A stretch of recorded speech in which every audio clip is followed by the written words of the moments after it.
আমার প্রিয় দর্শক বন্ধু, আমি চলে এসেছি একটা নতুন রেসিপি নিয়ে। অনেক দিন ভিডিও দেওয়া হয়নি।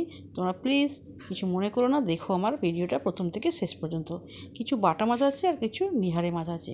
দেখো এই তেল দিয়েছি, সাদা তেল। এতে আগে বাটা মাছগুলো আমি ভেজে নিচ্ছি, পিটপিটে ঝাল করে।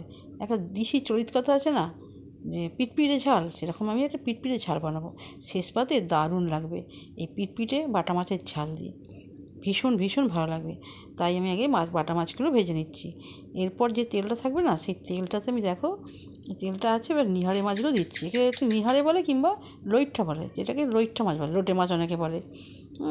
যাই হোক, যেটাকে বলে আমরা লইট্টা মাছই বলি, আবার নিহারেও শুনেছি, নিহারেও বলছি।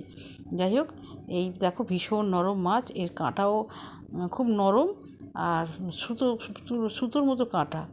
তো এইগুলো আমি দেখো কি আমি রেসিপিটা বানাই, আর কড়াই দিলে না এটা ছাতুর মতো হয়ে যায়, এটা গোটা থাকে না। তা এই মাছটা না খেতেও খুব ভালো, সেই জন্য আমি একটু নতুন করে এটা রেসিপি বানাবো। এইসব মানে ঝাল ঝাল না করে দেখো এটা ছাতু হয়ে গেল, একেবারে পুরো ঘন্ট। এরপর আমি যে কাঁটাগুলো আছে না, কড়া থেকে নামিয়ে ঠান্ডা করে, আর এই দেখো কাঁটাগুলো আমি বেছে নিচ্ছি। শক্ত কাঁটাগুলো বেছে নিচ্ছি, শক্ত কাঁটা নয়, নরমই কাঁটা। তবু কাঁটাগুলো আমি বেছে নিলাম, নিয়ে দেখো এবার আমি আগে কি করি, আগে এই মাছের ঝালটা আমি বানিয়ে নেব। এই দেখো একটুখানি রসুন দিলাম না, তার আগে আমি ওই একটা মানে এই পুর বানাবো। দেখো কী করছি আমি, এই রসুন দিলাম আর পেঁয়াজ দিলাম, ভালো করে ভাজা ভাজা হয়ে গেলে দেখো সুন্দর করে ভেজে নিতে হবে। কিন্তু যখন গন্ধটা উঠবে না, তখন আমি এর মধ্যে দেবো কি, দেখো সুন্দর করে ভাজা ভাজা করে গন্ধ উঠবে যখন, তখন তারপরে আমি আদা বাটা দিয়ে ভালো করে কষে নেব। আর টমেটো দিলাম, দিয়ে একটুখানি কিন্তু আমি জল দেবো, কারণ নাহলে ছুঁয়ে যায়। আদা দিলে না কড়াই ছুঁয়ে যায়, সেই জন্য একটু জল দিয়ে সিদ্ধ করে নিয়ে, আর নুন দিলাম, হলুদ দিলাম, আর একটু গুঁড়ো লঙ্কা দেবো, আর এই দেখো ধনে জিরে বাটা দিলাম। প্রথমটা কিন্তু দিইনি। দিয়ে ভালো করে মাখা মাখা করে, আর দেখো এবার এই যে মাছের যে যে লোটে মাছ বা কী যেন লইট্টা মাছ আছে না, এটাকে আমি দিয়ে দিলাম, দিয়ে ভালো করে মিশিয়ে নিতে হবে এই মশলার সঙ্গে। দারুণ খেতে হবে কিন্তু। আর একটু না আলু সেদ্ধ করে রেখেছিলাম, অল্প অল্প একটু আলু সেদ্ধের সঙ্গে দেবেন, যাতে বাইন্ডিংটা খুব ভালো হয়। ভালো করে মিশিয়ে নিতে হবে এই মাছের সঙ্গে, এই মানে ভাজা মাছ আর আলু ভালো করে মিশিয়ে নিয়ে নাড়াচাড়া করে নিয়ে মশলার সঙ্গে কষে নিচ্ছি।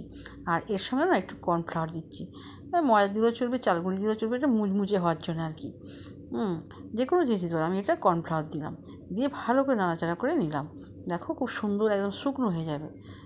আর এরপর কিন্তু এটা শুকনো মানে ঠান্ডা করতে দিয়েছি, আর সেই সময় সেই অবসরে আর কি বাটা মাছটা আমি তেল ঝাল করে নিচ্ছি। দেখো সর্ষে আর পোস্ত বাটা দিলাম, দারুণ খেতে লাগবে। শেষ পাতে না একেবারে মানে জমে যাবে বাটা মাছের ঝাল।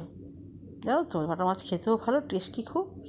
আর সেই জন্য বেশিরভাগ বাটা মাছটাই আমাদের হয়, খুব সুন্দর, ভালো, আমার খুব ভালো লাগে। যাই হোক, এ দেখো বেসন একটু আমি অল্প একটু বেসন গুলে নিলাম, এটা ব্যাটার বানিয়ে নিলাম।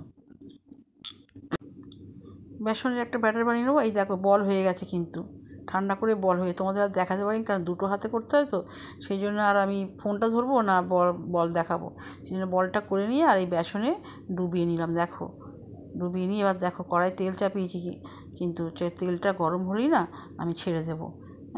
ভালো করে এই যে ডুবিয়ে নিচ্ছি। বেশি বেসন যদি বেশি হয়ে যায়, সেই জন্য আমি পরিমাণ মতো নিলাম, আবার প্রয়োজন পড়লে গুলবো, কারণ বেশি নষ্ট করে তো লাভ নেই। দেখো তেল গরম হয়ে গেছে, আর এই যে বলগুলো আমি বেসনে ডুবিয়ে ছেড়ে দিলাম। দারুণ কিন্তু খেতে লাগবে, জানো তো বন্ধুরা, দারুণ দারুণ লাগবে।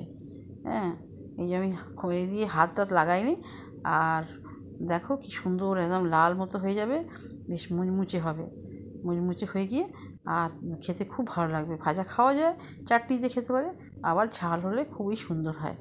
তো আমি এটা কারিই বানাবো। দেখো এরকম করে লাল লাল করে ভেজে নিতে হবে।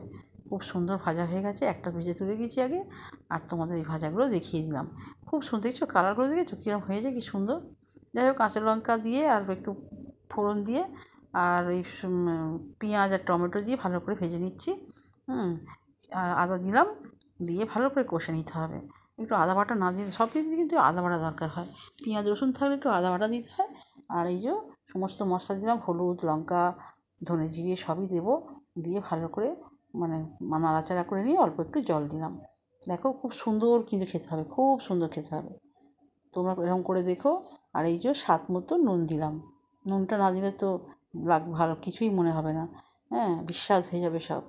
নুন দিলাম, দিয়ে দেখো এবার আমি বলগুলো ছেড়ে দিচ্ছি। এই তো ফুটে গেছে, জলটা ফুটে গেছে, মশলা জলটা, তার মধ্যে আমি বলগুলো আর কি ছেড়ে দিলাম। এই মাছ যদি এইভাবে করা যায় না, ভীষণ খেতে ভালো লাগে। আর এই যে দারচিনি আর লবঙ্গ একটু বাটা, আর তার আগে একটু ধনেপাতা দিলাম, ধনেপাতা, আর তারপরে আমি দারচিনি লবঙ্গ দিয়ে দেবো। দারুণ খেতে লাগবে, দারুণ দারুণ লাগবে, টেস্টি লাগবে।